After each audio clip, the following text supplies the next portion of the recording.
Pagkamatalaman niyo ang tunay na kalagayan ko.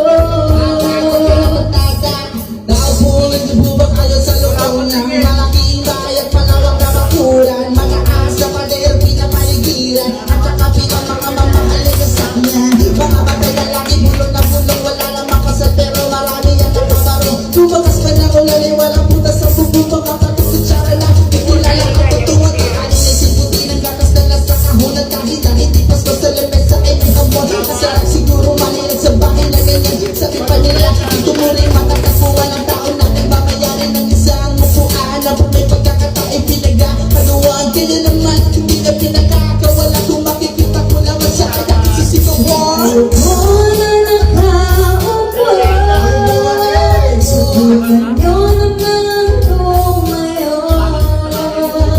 At baka matuwa, pagkamatalaman niyo ang tunay na kalagayan ko.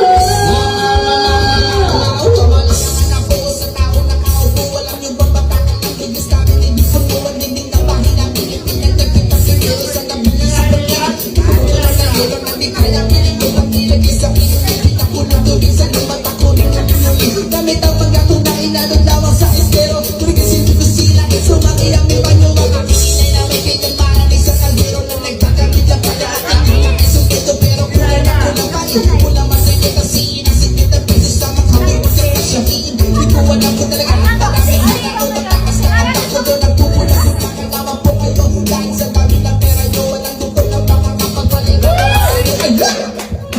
Masyadong halata bato, bato sa langit. Ang matama ay huwag magkahin ko. Bato, bato, bato sa langit. Ang matamaan ay huwag masyadong halata. Masyadong halata.